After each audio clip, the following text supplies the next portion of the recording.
It shall no longer be known as Hump Day. It is now simply known as Watch Party Wednesday. It has been decreed. I have spoken, all you cool cats and kittens out there.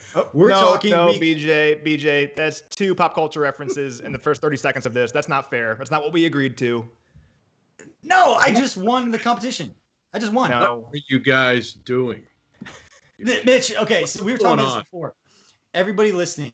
Mitch, Matt, and I talked about this beforehand. We have a little competition going, a little pop culture competition where we have to drop 2 pop culture references sometime during this show to try to win. And I just felt like I won, and Matt's telling me that I didn't. And I feel like everybody can play along. If you're watching on YouTube and you're in the comment section, you hear us drop one of these references, you can jump in and say, like, hey, I caught that. We got Tiger King and The Mandalorian right off the bat. I feel like I won. We can postpone now that we're all on the same page, Mitch. We can postpone this till later. But big picture, we're talking week 6, Chiefs, Texans right now. And this is the 3rd time we've done this Watch Party Wednesday. So we appreciate everybody who's watching for spending part of your day with us. Mitch, no Hy-Vee salad bar for you right now. I just want to make sure you're eating. I want to make sure you're doing okay. How are things in your world right now? Well, saying you won is like when the Redcoaters are lined up and the starting lineups get announced and you go, well, the game's over. That's what this – come on, man. And then go get some oxygen. You can walk outside, take a deep breath. Coach Reed has his art trainer in his basement. I've got a tiger cub back here. So it's okay. We have different ways of coping. I do have my Hy-Vee backpack. I do have a Hy-Vee check back here for my 400th game. Honestly, seriously, a big shout out though to those folks at Hy-Vee and the other food services, what they're doing there at the front of this. And I Need a Hero by Bonnie Tyler. I'm just saying that. For a hero. See, you act like you don't want to play the game, but you're already killing it. You got one right there. I'm sure the comment section is letting us know how appreciative they are of the voice doing this. But Matt, let's go to you. Just as a former Kansan, how's life in Missouri, you traitor? BJ, life is good. I feel like I kind of encapsulate Chiefs Kingdom in a lot of ways. I was, born in Kansas and now live in North Kansas City. Things are good up here. How's suburban Kansas treating you? Life in suburban Kansas is good. It was my daughter's 3rd birthday yesterday. We had a Zoom party with family, had a lot of fun. I've been throwing those Ninja Stars that we talked about that we bought up in Independence, not at the same time. Those were 2 separate activities, but it's been a lot of fun. Well, anyway, let's get back to why people are tuning in, and that is Watch Party Wednesday. Again, if you haven't done this before, you might be asking yourself, like, what's cool about rewatching a game that you've already seen? It's a fair question, and part of the reason is I think a lot of people right now are just looking for a welcome distraction.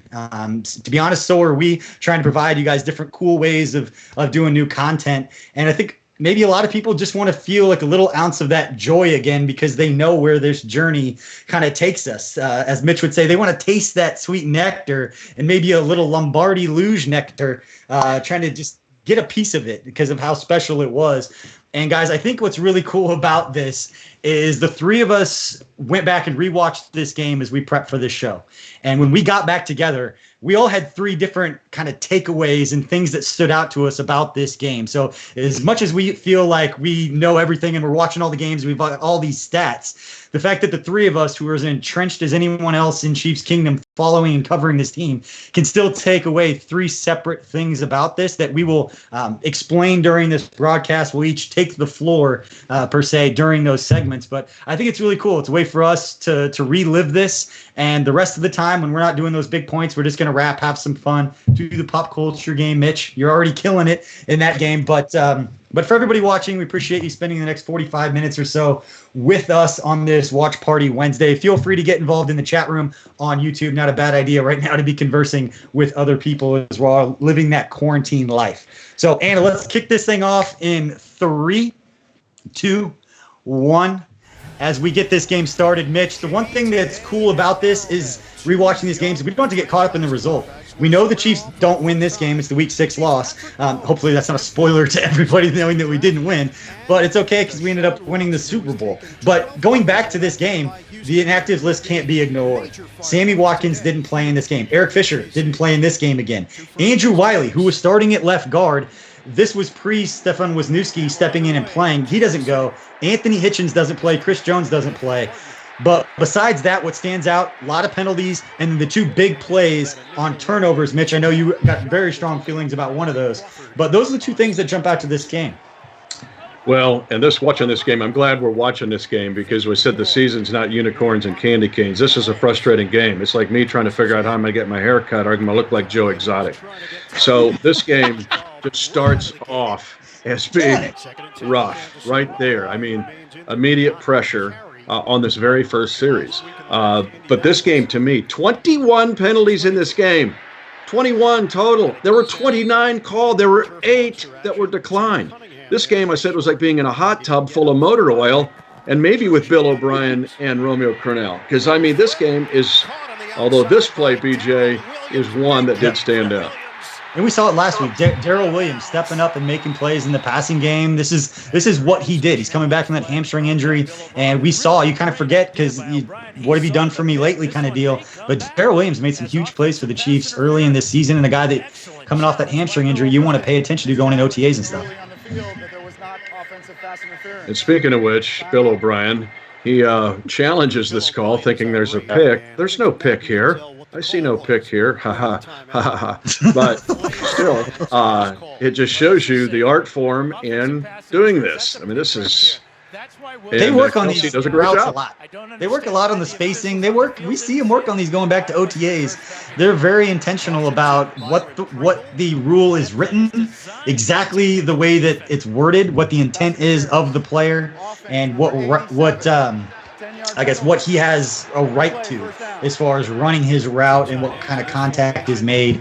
Andy Reid, obviously, we know is on top of all of that kind of stuff. And guys, you see here, this drive started out nicely, then started shooting ourselves in the foot a bit as it went on. We'll see how it ends. It ends positively. But this middle part of this drive wasn't great for the Chiefs offense.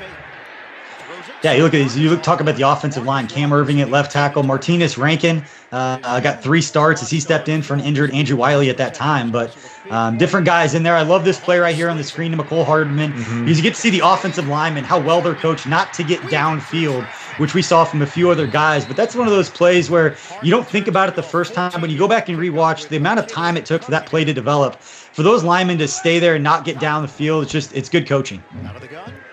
Right here, we've got this screen right now. 3rd and 11. They get a chunk play. They don't get the first down, but they get 9 yards to set up basically a chip shot field goal for Harrison Butker, but it leads to a penalty.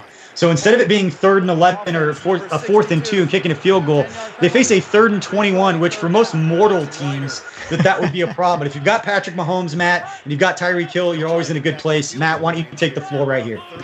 Yeah, guys, so watch this play. First of all, with the hard count, not 1, not 2, 3 guys jump offside. Then a 9-step drop by Mahomes, unloads it over 50 yards in the air, and watch this catch. Tyreek Hill jumps about 10 feet in the air to catch this thing. Phillip Gaines, the defender there, he's a full body over him. Just an unbelievable touchdown. And you guys know I love stats. I have some stats for you. So, Matt, what was his vertical on this play? I mean, I think like 200 stories or so. Oh my gosh, this is Marvel Comics here. But if some stats for you guys.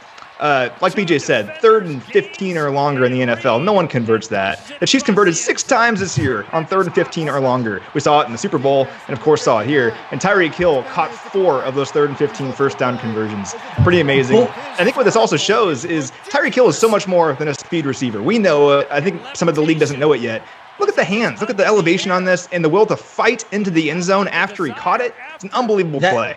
That could be the most impressive display of athleticism from any receiver on any play this season because of the ability to get down the field, like you said, jump over the defender, and then to show the strength in his legs to drag a few defenders into the end zone. And mind you, this was his first game back from injury. He was dealing with the shoulder injury from the Week 1 game against the Jags. Everybody wondering how Tyreek's feeling. Is he going to feel it out? Is he 100%? And then he just goes and beasts over everybody with that play right there. That was special. Yeah, he does the backflip later in this game. We're like, don't screw up the shoulder. Like, why is he doing the backflip? Yeah. But the other thing is he checks every box. Now, here's your play. Here's our guy, Frank Clark, showing up big time and making this play. What I like about this is you can see on the replay that Frank Clark saw the blocking. They see the tight end coming over to do the kickout block. And rather than trying to tackle Hyde, all he did was beat him to the spot. Frank Clark didn't try to go around him and basically go right into what the block was trying to do. He ducked underneath it and tried to beat Carlos Hyde to the spot, got his hand on the ball, and ended up making a huge play in this game that the Chiefs take advantage of early with that good start, Matt, that you talked about to start this thing off. 2nd and 10. Getting LaShawn McCoy, making the difference early in the game, ended up with 11 carries in this game, most for anybody in the Chiefs' backfield in this game. Yeah, McCole Hardman, beginning of again, early in the season when there needed to be a big play, McCole Hardman stepped up. We saw it last week in our watch party Wednesday in that victory that they had, and then did it again here. But obviously these holding calls, everything are not going to help. 2 holding calls on the Chiefs offense right there on Cam Irving. Again, new guys stepping in. One of just 11 penalties, Mitch, that you referenced early. Tied for the most penalties they had in any game all season. Is Schwartz watching us? Is Schwartz watching these watch parties? Because we've showed he only had 3 holding penalties all year. In the last 2 watch parties, we've shown 2 of the 3 holds. But he is trying to defend J.J. Watt in this game. Yeah, it was. We always talk about next man up and the different guys. Mitch Schwartz was just the Mr. Dependable over there. We talked so much about his streak and all the consecutive snap streak that breaks a couple weeks after this in the game against the Titans. But yeah, one of the Mitch. What do you say? 3 or 4 holding calls on Mitch Schwartz all year. We got one of them in this game. We've shown 2 of them in back-to-back Wednesdays.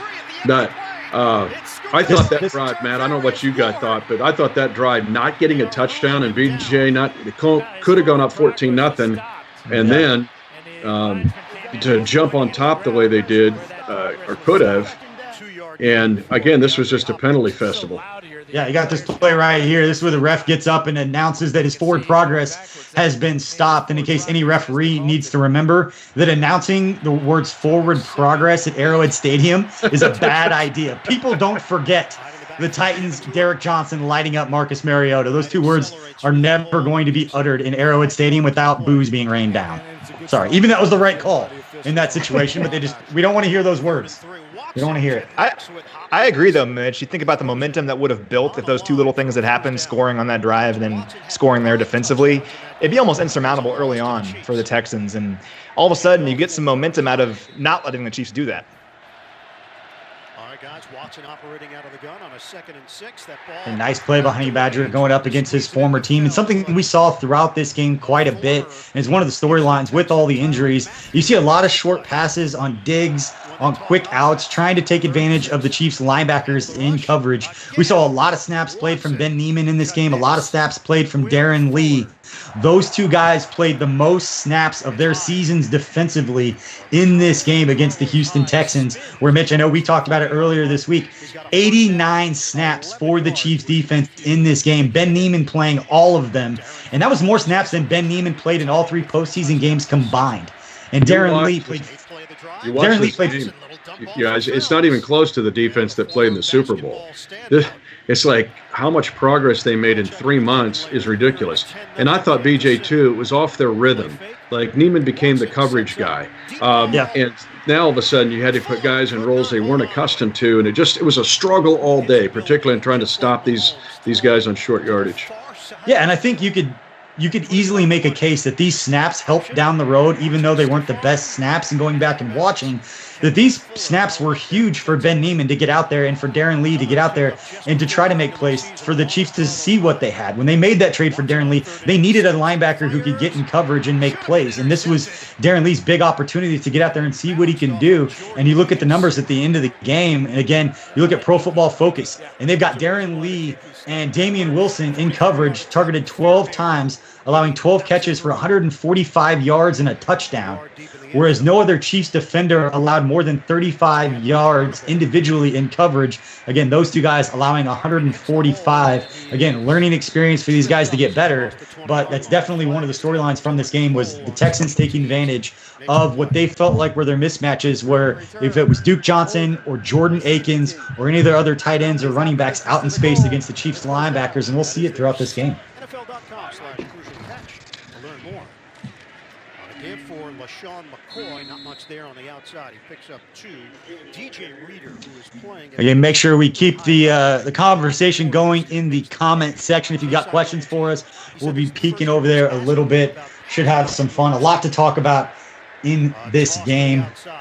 Guys, right there, just different points in this game. The Chiefs offense, there were times in which they felt they looked unstoppable, moving the ball at will. There was times that they were just a little bit off, and a lot of it had to do with pressure and the Texans getting pressure with 4.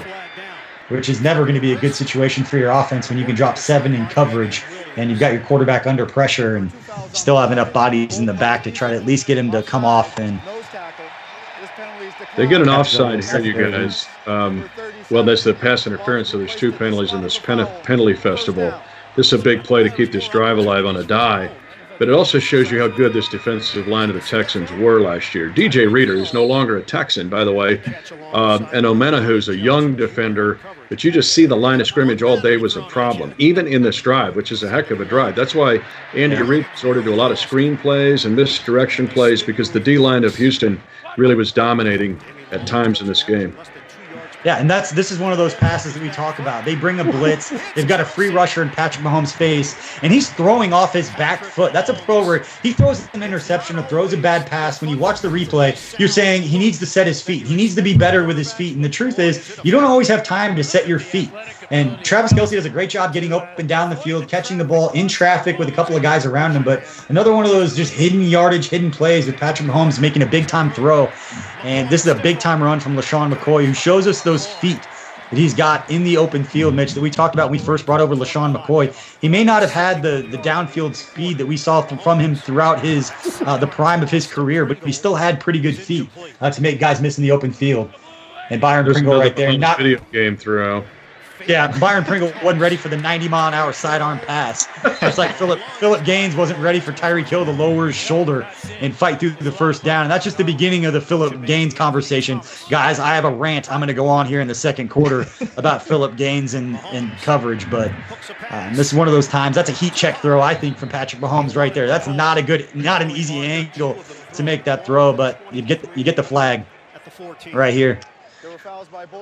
Yeah, guys, some of these were incompletions, but because of that pressure, we saw some pretty interesting arm angles from Mahomes in this game, and he completed a lot of them, but like the sidearm throw we saw earlier, his ability to manipulate the ball and put it where he wants is pretty amazing to see. And I thought, he's taken hits. Last week when we did this, we saw the hits he took against Baltimore, and he's taken some shots here. And keep in mind, his ankle is not feeling real good. You don't see a lot of RPO plays just because he can't. There's another great play. There's a touchdown. Play up here. Yep. And Mitch, I don't know if there's a better coach in the league at calling screens at the perfect time. We saw it last week. The Chiefs get down in the red zone.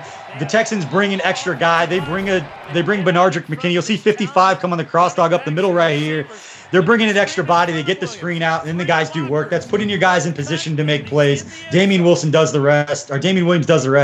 But that calling a screen with the blitz coming, it's beautiful. Beautiful. Well, they look the same, guys, but they're different. I mean, that's the genius of Andy Reid. He makes stuff that looks the same. They block it entirely different. They're running screen after screen in this game out of necessity because, as we mentioned, the speed and power of Houston up front. And that's that good start of the Chiefs that you talked about. You almost compared it to the divisional round game in that it was opposites in a lot of ways, where the Chiefs got off to the fast start, the Texans got off to the fast start in the playoffs. Here, the Chiefs get off to the nice 17-3 lead, and we know obviously they end up losing this game. So there's some things that don't go their favor, but it was definitely interesting to look at the two games and how different they were. Yeah, BJ, and we'll see that later on in the second quarter, but it really was an inverse of these two games because, like you said, the Chiefs jumped up to a big start, but then gave the Texans some ways to get back into the game. And there's some things that happened in this quarter that if they didn't happen, like later on a fumble, the Texans couldn't have come back. Well, that same thing happened just for the Chiefs in the playoffs. I'm glad that we were the ones that had that, the loser go home game. But I think this game helped us learn a lot about how you come back against a team like this because of what happened here in the second quarter.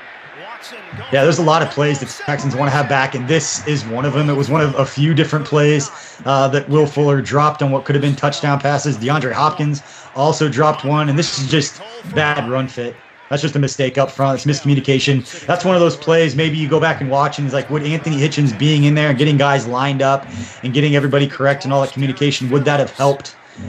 And then that's one of those plays right there. Get Darren Fells, your big tight end, out in space against one of our linebackers, Darren Lee, in coverage, and you got a chunk play. Yeah, Carlos Hyde ends up with 116 yards in this game. We all saw him in St. Joe, right? But people are going, well, where's Mike Pennell? He's not even on the landscape yet. And look at the difference that Mike Pennell made in the playoffs and what he might have made in this game. Yeah, I think everybody was happy when they saw that MVP Pennell, or whatever you want to call it, is back in Kansas City. Guy who grew up in Chiefs Kingdom, grew up in Topeka. He absolutely loved it. It was an energy giver. I think Mitch is what Coach Reed always says, and that he absolutely fits that bill. Well, back to Matt's point, too, that we were discussing. I remember doing the play-by-play of this game, you're going, the Chiefs ought to be up like 21-0. And instead it's 17-3 and Houston's driving, which is a credit to Deshaun Watson in this game. But at the time, and Duke Johnson's good now. He's been a problem. Even when he was a Brown, remember, he was a problem as a matchup for the Chiefs. Yeah, and that was one of those plays in space that we were talking about. Matching up Duke Johnson, one of the better pass-catching running backs out of the backfield. This is exactly what they're looking for. Get him one-on-one in space against the linebacker. You've got Damian Wilson coming over, and you see Duke Johnson. I don't know how many coaches are going to be holding their breath to see a running back extend like that.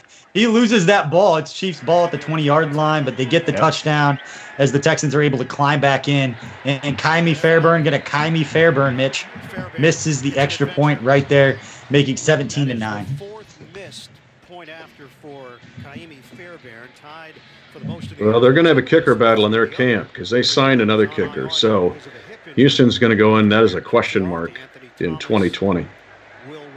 Now, no, BJ, this is getting ready to set up your. This could be the most frustrating drive of the entire season. And I'm going to get pretty ready for this.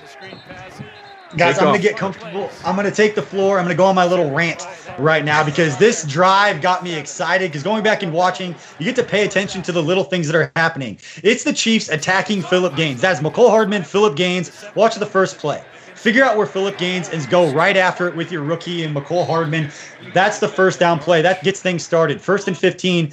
Again, go to the top of the screen here. McCole Hardman in the 2 spot lined up in the middle. They're going to do a little pick route right here to try to get him in space. They get Phillip Gaines down the field. What does he do? He grabs on to McCole Hardman. Easy penalty to pick up the first down. From 1st and 15, 2 plays later, attacking Phillip Gaines. What do the Chiefs do? They're moving the football. And that doesn't stop it right there. You get the play, you get to see the replay right there of Phillip Gaines, and then you go to the next play right here. Again, you've got boundary, you've got all the field space over here. You've got McCole Hardman and Phillip Gaines. What are you going to do? Get the ball out of his hands, and then watch him lower his shoulder. Take on Phillip Gaines. Let's watch it again. He lowers his shoulder. Pick up a few extra yards. Look how excited the sideline. Look at Nick Allegretti.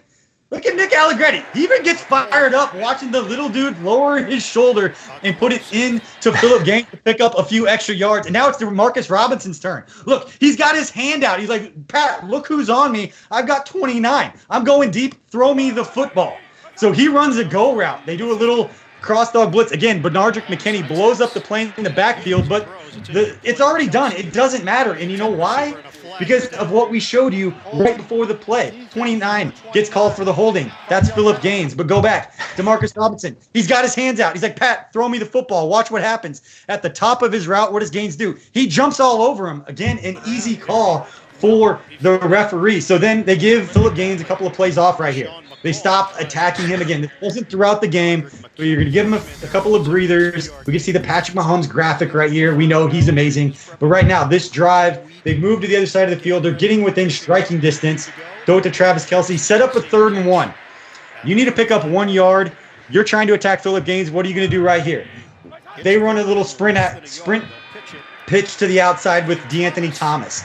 And when you watch the replay, watch what Travis Kelce is able to do. He doesn't take out 1, but 2 defenders. He's got rookie Lonnie Johnson right in front of him. What does he do on the snap? He pushes him out of the way, and then he goes after Phillip Gaines, who falls on the ground. Easy first down. I mean, Travis Kelce can make plays like this. Carol Baskin's going to offer him a job protecting her Tigers as much as she cares. You see J.J. Watt right here. He's unblocked. They think they can get to the speed. They can get to the edge without having to block him. It's a two-man game. You've got DeMarcus Robinson and Travis Kelce taking care of business on the outside to pick. It leads to a first down, which ends up not mattering. Yeah, BJ, take a breath. Mitch, take it away. What happened next? Well, here's the deal. This is like a bad romance. You're right. You're all this love to this point, and what happens? Nothing. It ends up empty. This is the first pick thrown by Mahomes. He thinks he's got the penalty. I'm calling the play-by-play. I'm thinking there's a penalty here. Now, Sean Hockley and his guys talk it over. Is this a penalty? I don't know. It looks like it should be defensive pass interference and would be an automatic first down. And Lonnie Johnson Jr. is thinking, I think I had a pass. Whoops, calling pass interference. All right, so everybody settle down. This is going to be a first down. Keep on rolling here. Extend the lead. This is going to end up being the first. Watch this now. This is the non-play, non-penalty, and down he goes.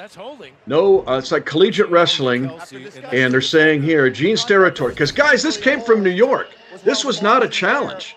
Andy Reid did not challenge this. This came from New York going, you can't call the DPI on D-Rob, who's running by you here, going after Bradley Roby, because, well, Kelce wasn't the intended. Look at Coach here. I love this. Where's the art trainer? Where's the art trainer? Because I need some stress relief. What are you telling me happened? There's no penalty? You just get a penalty by profit. You profit by penalty here. It's the first interception thrown by Mahomes in 2,027 yards to start the season. An all-time NFL record that should not have been an interception. Look at Mahomes going, you broke my NFL record with that call or non-call. What are we doing? It was New York. Is that a loophole that they just have to fix in the rules? They're just one of those gray loopholes, sorry, coach. That's just the way that it's written right now.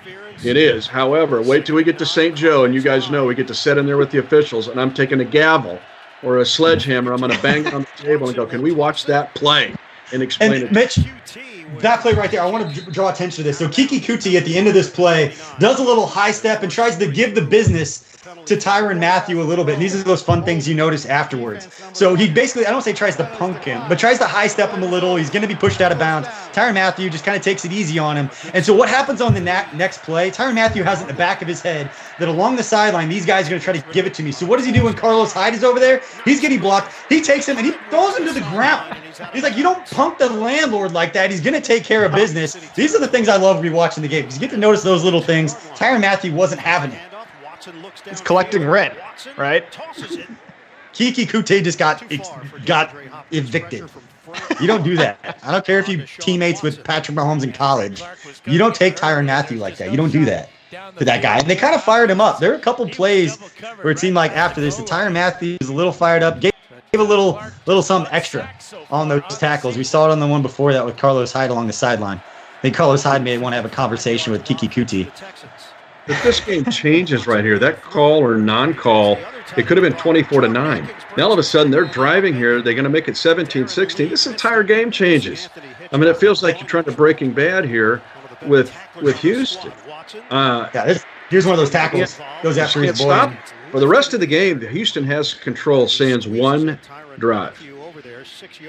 Yeah, we saw the missed tackle from Darren Lee out in space, and there were a few of those. Again, one of those advantage, getting our linebackers out in coverage in space. For those Chiefs fans out there that are thinking, are the Chiefs going to take a linebacker in the draft? This is one of those games we're going to go back and point at. But again, right here, Juan Thornhill coming down. Talk about small victories. Juan Thornhill's got the interception later, but that play right there, you see Tyrann Mathieu basically pointing pre-snap, kind of pointing with the motion, telling Juan Thornhill where to go. Juan Thornhill, zero hesitation. Tyrann Mathieu tells you where to go. You don't think about it. You just go. Steps up, makes a huge tackle on third and short, set up a fourth and short with the stacked formation. DeAndre Hopkins across the middle. Rinse and repeat. That guy's good. Glad he's not in the AFC anymore. Glad they made that trade. Yes.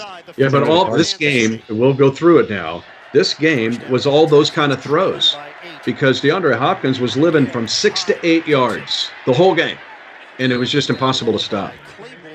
Yeah, Tony Trimble saying, can't wait till the watch party of the playoffs and Super Bowl. We can't wait for that either. It's going to be a whole lot of fun, but we're going to enjoy this entire journey. Okay, we're not just going to skip ahead to the end. We're going to go back and relive this entire thing, and you get to pick up and remember these things that you kind of forget from some of the games earlier in the season. Hey, Tony, eat your vegetables. Eat your vegetables. This whole season wasn't just parades.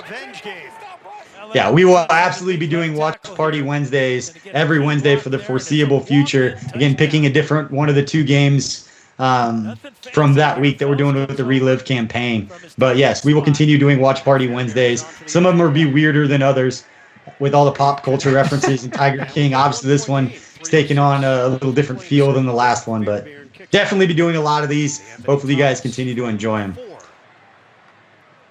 But as we get to the late in the first half, there's going to be some swings here late in the first half, Mitch, with some of these plays that really ended up making a difference in this game. Well, again, this game just changes. This is really the most frustrating sequence. This play now shows you Pringle, because we mentioned the guy's coming back. people forget Pringle had 100 yards against Detroit. He makes the great kickoff team coverage in the Super Bowl, but a play like that tells you he can be even more, Matt, a part of this offense coming up next year. Absolutely. I'm excited. There's these guys that we forget about maybe when they get hurt or they're not the big stars on offense or on defense. But looking into next season, guys like Byron Pringle and then guys like that got hurt like Juan Thornhill that we talked about earlier. These guys are coming back and are taking the next step in their career. And Pringle, yeah, I'm excited to see what he can do next year with maybe a bigger role on the offense. Deshaun Gibson goes in press coverage on Kelce. So this play, you see at the bottom of the screen, gives him about a 12-yard cushion on 1st and 10, which is just like stealing candy from a baby. For Kelce, an easy first down, does that little patented, I'm going to plant my foot in reverse field because for some reason they think he's 6'5", 260, can't move like that. They keep being reminded for some reason. Not one of the throws that Patrick Mahomes is going to put on his highlight reel right there. Good effort from Justin Reed there on the sideline, but again, Chiefs up by one. Earlier, this was Tyreek's first game back. When I reviewed this, I thought he got tired here. We target him like 3 straight times, and I think he gets tired here. Because remember, I just think it's been a while since he's played, since Jacksonville, and I just saw some fatigue set in during this sequence. And this is one of those plays, you don't see this very often, but a big 3rd down where there's a drop, a play that could have been made by an all-pro, one of the best receivers in football, and he just doesn't make it. Ends up being kind of a huge swing in this game with what happens. Bucker's kick. It's offline. I mean, more molasses. This just is a pile on to where this game is to miss that 50-yarder that he would made rest of the year, basically. Yeah, Mitch, and we'll have the interception by Thornhill in a bit. You think you have some momentum going for you, and then some more bad things happen. These last 5 minutes of this quarter, this really hurt the Chiefs and their ability to hold on to the momentum and the lead. Yeah, we got another comment or question from Jerry Cole. Thoughts on Te'amu in the number 2 quarterback battle. I think it's going to be interesting to see what happens. I think I saw that Chad Henne, I think it was reported that it was a 2-year deal. We look at Kyle Shermer, Jordan Te'amu, looking at how many quarterbacks do the Chiefs keep on their 53-man roster, and how do the new CBA rules with how many quarterbacks or how many players you can keep on your practice squads, how does that change all that? Mitch, you and I used to talk throughout the years about the Chiefs would always keep 3 quarterbacks on their roster, but the rest of that roster became so good that they ended up keeping 2 and just keeping Sherman on the practice squad last year. It's definitely one of those battles you're going to watch between, I believe, Jordan Te'amu and Kyle Shermer. Do they end up on a 53, or do they become the kind of the practice squad scout team quarterback?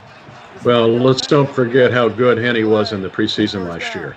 He was awesome during the preseason. He played as good as Matt Moore did in the regular season. Thomas, to me, is a very compelling kid. Watching those Battlehawk games, there's something there. But don't sleep on Shermer. And now he's got a 2nd year in the system. And don't cut him, because his dad now is the defensive coordinator of the Broncos. And so he'll take our entire iPad with him. So you better disable that iPad if you cut Kyle Shermer. It's a nice job by Ben Neiman in coverage with Frank Clark. And again, we're talking about now that we know what happened looking back, this is where Frank Clark was playing through a lot of that pain, a lot of those things that he was dealing with early in the season that he didn't really talk about at the time, but talks about after the fact. It's not the last time we're going to see a deep shot down the right sideline at the end of the first half here. Again, Daniel Sorensen, a thorn in the Texans' side, coming up and making that play right there. And then Spags sending some pressure, going deep, and Thornhill. Here it is. Oh, my goodness. It's fourth down. You don't want to catch the ball. I hate to be the wet blanket here. It's 4th and short. You just gave up about 20 yards, but oh my goodness. 13 interceptions in college at the University of Virginia with ball skills, his ability to track the football, and this is exactly the reason why we were so excited when the Chiefs and Brett Veach made that pick for Juan Thornhill. And you're thinking, I remember taking a deep breath doing the play-by-play, thinking, all right, at least it's going to be a 1-point lead going into halftime, at the least. And I'm thinking, well, what will Andy do here? But he's got 3 timeouts. He's 80 yards away, thinking, and Houston gets the ball to start the 3rd quarter. Those are all things you think about in real time here. And so to Matt's point earlier, you're thinking, all right, good. And then this play. This could have been real disasters. As bad as it was, Mahomes gets, clobbered in this play. And what I hate to say is you watch this replay, Martinez Rankin and Austin Ryder can't not get this ball. when you watch the replay, they are leading the charge. I know their offensive lineman, Benardrick McKinney, who gets the ball as a linebacker, he's going to be a little bit faster. But this is a 50-50 ball that you hop on this, it's points off the board for the Texans at the end of this. You've got to get that ball.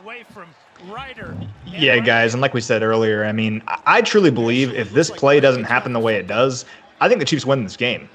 But it's just the kind of opportunities you can't give to a good team like the Texans, taking drives away from your offense. And give credit to Charles Omenihu. He was one of my favorite players coming out of the University of Texas last year. Talked with him at the Senior Bowl, talked with him at the Combine. Fun dude to get to know, but that was one of his biggest plays of the season. And this is just a shock. I mean, the Chiefs weren't in shock really all year like this. And now you're thinking they're going to get the ball to start the third quarter. What just happened? There's a holding here on the Chiefs, and now Houston's in control of this game. The other thing on the sack was they were helping on J.J. Watt. They were giving Schwartz help. They actually shifted the protection to J.J. Watt's side. And to your point, B.J. Omenihu just made a one-on-one play and blew by Ryder. But it just shows you how far the Chiefs came from this point throughout the regular season. Yeah, again, up 17-3, and then 20 unanswered points by the Texans to close out the first half to kind of get that lead into. This is one of those like character defining. We talk more about it once the game is over, guys, but it's one of those like this is the kind of game, the kind of situation that built the identity and the character of this team to be able to overcome things later in the season, overcome the big deficit in the divisional round to the Texans, overcoming 3 double-digit deficits in the playoffs. It's the fact that they were battle-tested, that they played a tough schedule, that they played games like this with not a full squad, with their backups, and with guys who saw their most extensive action of the season in this game. So, like we talked about, they didn't take advantage of it. They lose the game, but the snaps ended up mattering, and it helped kind of build the culture of this team and what we saw from them down the road to be able to overcome those things. Yeah, don't always boo a team when they go to a knee at the end of the half, or they'll say, remember the Houston game of 2019. But here again, there's the seat going back to the feel of this game. Now they have the 6-point lead, and they get the ball to start the third quarter. And then Houston completely controls. The Kansas City Chiefs in the second half of this game run 16 snaps the entire second half. That's how much Houston controlled it, and this drive was another controlling drive. Wow. That's crazy. Sometimes it's hard to keep that in perspective when you're watching the condensed version because you don't notice that the clock's taking 40 seconds off or whatever it is every time they make a play or pick up those first downs and extend all these drives. Again, across the middle, tight end in coverage, Damian Wilson trailing in coverage. We saw the play a couple plays before that. Again, getting the linebackers in coverage in space. It's where the Texans picked up a lot of their passing yards. Quick question from the comments, guys. Do you guys have superstitions during games? My main one is I have to wear the same thing every time after a win, which sounds kind of gross, but at least I have a week to watch it. That's kind of mine. Do you guys have any? No, just when I see Sean Hockley talk to his officiating crew, I turn my hat around if I'm wearing a hat, and if I'm not, I just grab my hair and pull it. Matt, I assume that question is rhetorical because I might be the most superstitious person you've ever met. You're a baseball guy. You're all superstitious. I'll eat the same things after wins. I'll wear the same things. I'll ask the guys the same questions. And dirty Dan! I'm sorry. What a hit. What a hit. The Texans hate Daniel Sorensen. I'm just going to call it. What he did in the fake punt, all this stuff, making plays like this, he was just a thorn in their side. Textbook tackle. Daniel Fells, he's going to remember that one. Sorry, I get excited when I see that. And Kyrie Fairburn going to Kyrie Fairburn, Mitch. Did I say the Texans are going to have a kicking battle in camp? Okay. But there again, so you're feeling in real time in this game, you can get momentum back. And actually the Chiefs do right here on this drive. Matt, did you have a point? You had your hand up like you were I did. We could probably add it up. How many points this season did Daniel Sorensen single-handedly prevent the Texans from scoring? If you think about it, it's at least 20 points, I think. Seems like a few. And I want to talk about Travis Kelce. He's lined up in line. Watch him right here. Gets his hand on the DB and then helps on McKinney to steal the lane to give LaShawn McCoy this chunk play down the field. So we can talk a lot about Travis Kelce, what he does in space. That's what he did in the blocking game. It might not be as sexy all the time as George Kittle with the pancake blocks, but the way that he's able to help do his job and help the running game get big chunk yards down the field, that's him doing his job. And those are the things you don't notice the first time. You always notice plays like this. He gets the ball, he's 6'5", 260, whoop, make the first guy miss, whoop, makes the second guy miss, and then he picks up even more yardage. This is not normal stuff. This is a tight end. This is a receiver in a tight end's body. Let's watch it one more time. Whoop, get out of here. I'm going to stay on bounds. Oh, I'm going to make you miss too. This is not normal. 4 straight 1,000-yard seasons, doing things that no tight end has ever done, and it's because of plays and athleticism just like this. And you got to see it on the play before that with the block. We saw it earlier with the block, just throwing guys around, getting Carol Baskin's attention, and you see it in the passing game right there. Just doing work. That's why he's the best tight end in football. You get another example of it. Get fired up about this stuff when I start seeing things happening away from the ball, boys. Get excited. And Matt, we're closing in on a touchdown, and I know how much you love your stats. Travis Kelce, we'll give him that one. We'll give him that one. But on this next one, again, when in doubt, 3rd and goal, you find out where Phillip Gaines is, you find out where Tyreek Hill is, and good things are going to happen. Yeah, BJ. So once again, you know I love my stats. So this was his 3rd touchdown pass of the day. This was his 23rd game as a pro. It was his 14th game with 3 or more touchdowns. That is 60% of his games. He had thrown 3 or more touchdowns up to this point. Unbelievable. Unbelievable backflip there, too. And then Tyreek Hill, the guy that caught the pass, his 2nd touchdown catch of the day. Phillip Gaines. Zone coverage. He loses him wide open. This was his 6th multi-receiving touchdown game since 2017. He's had another one since. That's the most in the NFL since 2017. Another example of why this guy's one of the best receivers, if not the best receiver in the NFL. And Mitch, I saw him doing I just got the Hy-Vee salad bar dance post-game. I didn't know that you taught Tyreek that dance. I was up there doing the play-by-play going, don't hurt your shoulder. What am I doing? And the other thing, did you see Mahomes try to join the party? It's like, no, you're not on this one. So here's what's crazy about look at this point of the game. Okay, the Chiefs have regained the lead. You're thinking, all right, we're okay. The Houston Texans, from this point on, look at where it's at in the 3rd quarter. They have the ball the remainder of the game for 20 minutes and 12 seconds.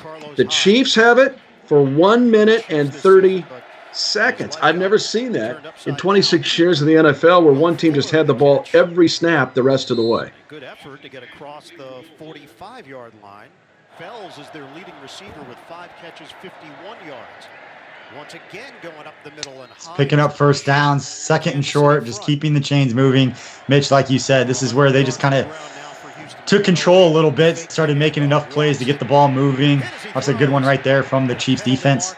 But holding that 1-point lead late in the 3rd quarter, it's not a situation where you'd see the Chiefs drop these games. But again, the holding call, I believe this one was on Charvarius Ward. I think he got his money worth right here, just kind of all over DeAndre Hopkins. I'm curious to know what Ward was telling the ref right there, but he's got his hands all over Hopkins, who, again, see in the NFC.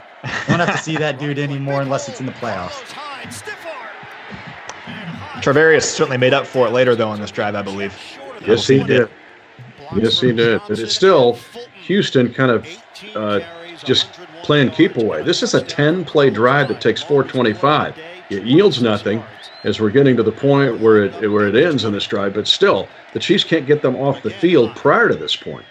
Yeah, and what you see from Steve Spagnuolo is the closer they get to, you see all the guys creeping up like they're blitzing, that they're going to bring pressure. You see the 2 linebackers standing in there. They bail out right here. They're not coming. And then a few other times they stand up there as if they are coming. They're just trying to confuse Deshaun Watson. They're trying to play with his eyes a little bit. Again, right here, they're not up. They stay back.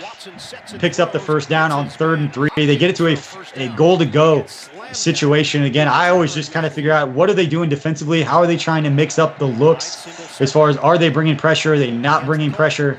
Again, run right up the middle. Good job by the interior defensive line right there. Linebackers filling their gaps. But again, 2nd down and goal right here. See where the linebackers are. See where they're lining up. See what kind of looks they're giving Deshaun Watson. Again, lined up here. They bring the pressure. They bring in the house. Again, even though the play is whistle dead, Deshaun Watson knows what the Chiefs were doing right there. He knows that they were bringing pressure. They were bringing extra guys. Don't think that just because the play is whistle dead that they're not banking that information and seeing what the Chiefs are trying to do defensively. Right here, again, look what the linebackers are. Up in the box. Neiman starts, looks like he's come. He drops back. Not a player that you see DeAndre Hopkins drop a lot of passes in that situation. But again, right here, it looks like they're coming. They bail out. Deshaun Watson, Charvarius Ward, Mitch, big time. Yeah, this is where we start to see Charvarius Ward really start to take off and grow up. From this point on, his season changed. If you look at it, he was targeted 78 times, only burned 37. That's a 47% ratio. This is one of his couple of interceptions. But he's up against D-Hop here. He's defending the best, one of the top 5 receivers in the league, plays it perfectly in the red zone, keeps his leverage, plays it physical. He's not letting Hopkins go where he wants to go, and then shows the ball skills to react and pick this off. This is as good as a play as you'll find from a corner. Charvarius Ward's gone to another level, we all agree, and the way he played in the postseason is no exception. I feel like if they win that game, that play is talked about a whole lot more. I think we see that replay a lot more. I think that play in the grand scheme of the narratives and the context of everything, I think that play gets a lot more love if the Chiefs do end up winning this game. And here comes the first. This is like a 40-second drive.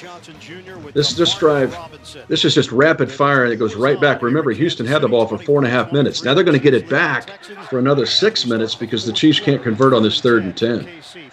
Yeah, this is a frustrating sequence for the Chiefs offense, but it sets up a special teams play, Matt, that I know that you want to talk about, an old number 2 and Dustin Colquitt. But again, yeah, Mitch, you talked about it, just not holding the ball, not extending drives, just beating yourselves here on this 3rd down, going to Kelce across the middle. One of the times that Lonnie Johnson, a rookie, got the best of him, one of those big physical cornerbacks, but sets up a 4th down. Chiefs up by 1 early in the 4th. It's a huge situation as Dustin Colquitt comes onto the field.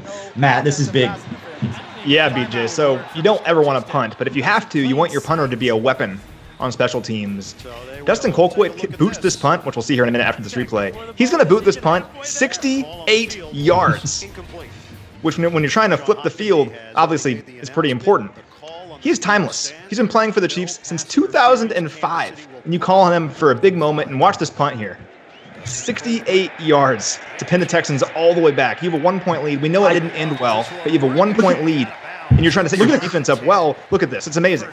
Look at the crowd. Like, the crowd's on their feet. Everybody's cheering for a punter, flipping, adding momentum, giving the Chiefs, giving the Texans offense this huge field. If they're going to win, they're going to have to earn it going all the way down the field, and they do end up earning it. Again, there's that DeAndre Hopkins guy going up against Morris Claiborne, who's all over him with the holding call. Trying to state his case to the official, but when you see the replay, that's textbook holding with the ball in the air. And again, you'll just see time and time again this entire 4th quarter where DeAndre Hopkins, these routes are between 4 and 12 yards, and he just wins every battle. It just became frustrating. Yeah, one thing you got to tip your hat, and I know that the Chiefs are happy with everything with the trade with Martinez, Rankin, and Carlos Hyde. This is a game that Carlos Hyde was going to be excited for. He was going to be pumped up. One of his best games, if not his best game of the game. Of his season, and that was one of the best throws of Deshaun Watson in this game. He's got time. He finds Jordan Akins across the field, but you got to give credit where credit's due to Carlos Hyde. He played well in this game. Is he signed yet? I was trying to think. I haven't done my updates. He hadn't signed the last I checked. I mean, he's still out. So. And this is the first. Take him and have a decent vice president kind of back. Yeah, and speaking of just moves and trades and all that, brings up that was a penalty right there on Laramie Tunsil. And it's just one of those interesting storylines for the offseason and what the Texans have done. Everybody talks about the trade with DeAndre Hopkins that sent him to the Arizona Cardinals for David Johnson. But think back the year before, the trade for Laramie Tunsil and Kenny Stills. They give up 2 first-round picks and a second-round pick to get their left tackle of the future, who they don't sign to a long-term extension. So Laramie Tunsil, right now, as we stand today, has got all the leverage in the world against the Texans because the Texans need Laramie Tunsil. They gave up all these resources for him and then haven't paid him. So the reports are Laramie Tunsil's asking for $20 million a a year to surpass the deal that Nate Soldier got as the highest paid left tackle in football. And they haven't reached that deal yet. And the Texans are in a bad situation. They don't have a first-round pick. They know that they've got to try and solidify that left tackle spot. So if you're thinking financially the business of football, Laremy Tunsil's in a great situation. One of those things to keep an eye on over the next few months of how it plays out is solidifying that offensive line, which we know is so important for Deshaun Watson. Hey, who sent the text to Deshaun going, hey, we traded D-Hop? And who's going to send him the one going, I don't think we can sign Tunsil? I don't want to send that text to him. This is the second play. This is Laremy Tunsil. The second time on this drive, he gets down the field. We credit the Chiefs' offensive line coaching staff, Andy Heck, Corey Matei, Andy Reid, Eric Bieniemy, all those guys for teaching their offensive linemen to not get down the field on those plays. There's 2 bad plays from Laremy Tunsil on this drive. Not something you want to see from a guy you're going to have to try to pay $20 million a year to. Obviously ends up not mattering for the Texans on this drive, but there's plays that you don't want to see from the highest paid left tackle in football as far as what he's asking for. Double digits. We also see what we saw last week with Lamar Jackson. Got to give Deshaun Watson credit because he just keeps hammering away here. Look what he overcomes on these drives. 2 illegal formations, as you mentioned, but I'm impressed with him because he's like Mahomes. He's just gutting it out here on these drives and eventually takes over the game. Yeah. There again, gets outside the pocket. It's a tight end across the middle with a linebacker in coverage. Those plays are pointing at. Houston for the lead. Carlos Hyde denied. And guys, as we'll see here soon when the Texans score, this is one of those things. I mean, they went the length of the field. They won this. They won this game on this drive. That's one of those things you can also learn from, and we'll talk about that a bit later. But better for this to happen in week 5 or week 6 or whatever it was, as opposed to later on when it really mattered. I think it's a great point, Matt, because keep in mind in 2020 and the years beyond, when a game like this happens, just to keep it all in perspective, especially if it's early in the year like this, and it's a great job by Steve Spagnuolo and the defensive staff. Do you look at this point and where they ended up? It's an amazing coaching job. Yeah. Seen a couple of comments in the comment section. Sluter McGavin, missed tackle by Ward as usual. I'm going to push back a little bit on this. You look at the advanced analytics. Charvarius Ward was one of the 2 best tackling cornerbacks and run defending cornerbacks in the entire NFL. His ability to come up and make hits, we talked about it on the broadcast if you watch Watch Party Wednesday. Charvarius Ward's ability to come up and play physical and run defense or just making tackles was not his issue last season. And somebody else asked him, who wants $20 million? That was the report of what Laremy Tunsil, the Houston Texans left tackle that they traded for last year from the Miami Dolphins. Those are the reports of what he's asking for in negotiations after they gave up, again, 2 first-round picks and a second-round pick. Now, they also got a couple late-round picks in Kenny Stills, but the key piece of that trade was 2 first-round picks and a second for Laremy Tunsil that went to the Dolphins as they try to rebuild their roster with all kinds of draft picks that the Dolphins have right now. Think about this, guys. Houston just had the ball for 8 minutes and 32 seconds and took the lead. The Chiefs had the ball. They get it at 6:17, and we punt at 5:12. That's on the heels of a 6-minute drive and an 8-minute drive and then a game-clinching drive coming up. So, again, very uncharacteristic of this Chiefs team to have the second half they had on both sides of the ball. Yeah, this is one of those icing drives. Again, Texans are up by 7. It's a 1-possession game with under 5 minutes to go. The Chiefs defense needs a big stop trying to get the ball back as the Texans try to go down the field. Missed tackle right there. Again, linebacker in space in coverage. Those plays start to add up. We talk about those 10 to 12 plays every game that end up making the difference. A lot of these missed tackles ended up making the difference in this game. But again, it's Hopkins, and he's making a living. And now the Chiefs are just trying to figure out how we're going to get these guys stopped and off the field. And give Houston credit, give their offensive line credit. They're able to execute here, breaking tackle. This one's actually stopped. But you think now you get them behind the chains and you got a chance. We just got a dynamite drop in by our producer, Anna Topkin, who told us that next week we were doing Watch Party Wednesday. Next week is week 7 against the Denver Broncos. There's going to be a whole lot to talk about with that one. A little Matty Moore love action. And speaking of little love action, let's give Reggie Ragland the new pride of Motown some play. This was a huge play in the situation. I know they pick up the 4th down after this, Mitch, but this 3rd and short for Reggie Ragland to come in unblocked, make a huge tackle right here. This is right in his wheelhouse, coming downhill north and south to make a big tackle in the backfield. Huge play right there from Reggie Ragland. Yeah, and this sets up the next week that we'll talk about because he has an amazing play. But here's 4th and 3. They do not kick a field goal. They could kick a 45-yard field goal to go up by 10. Fairbairn's struggling. So get them off the field. You could tie with the touchdown, and they get this play, and it ends the game. The Chiefs are out of timeouts. So game over. D-Hop, Deshaun Watson, tip your hat. We'll see you in January is what we now know. But give them credit here. But, again, I said jogging in molasses. This game, leaving the stadium on this day was frustrating. Also knowing that game we're going to see next week was on a Thursday night, just a couple days after this game. It tells you how this coaching staff of the Chiefs handled this. And we also saw it in crunch time. We saw it earlier in this game on a crucial 4th down pickup that they also picked up, that they went to DeAndre Hopkins across the middle, that they love that tight bunch formation stacked with a different receiver behind so one of them can get a free release. That's the second time in that game on a 4th and short that we saw him go to a very similar formation, and both plays ended up with receptions for conversions across the middle to DeAndre Hopkins. But Matt, as we wrap up this episode and this game, obviously Chiefs dropped this one 31-24 to move to 4-2 on the season. What stands out to you about this game as it relates to what happens over the next few weeks after this moving forward? Well, I think Mitch is so right about resiliency of this group. You lose a tough, hard-nosed game to the Colts, and then you lose this game, a game you probably should have won. Then a short week going on the road against one of your big rivals in the Denver Broncos, who are amped up to beat you. It's one of those things where the season could have snowballed in a lot of ways, yeah. and it didn't. And I think that's all about coaching, all about the leadership on this team. It sounds cliche, but it's so true. In situations like this, they did not let this derail their season. And as a matter of fact, they learned from it later on.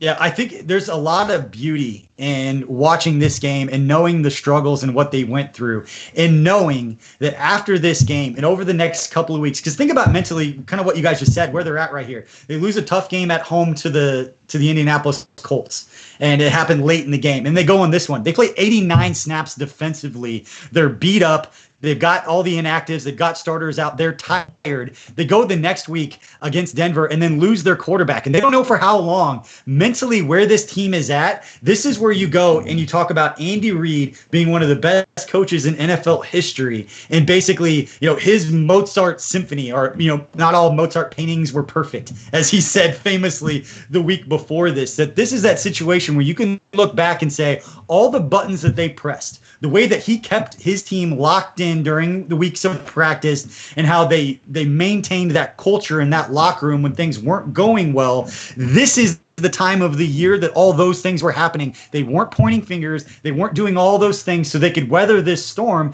to be a better team on the other end of it.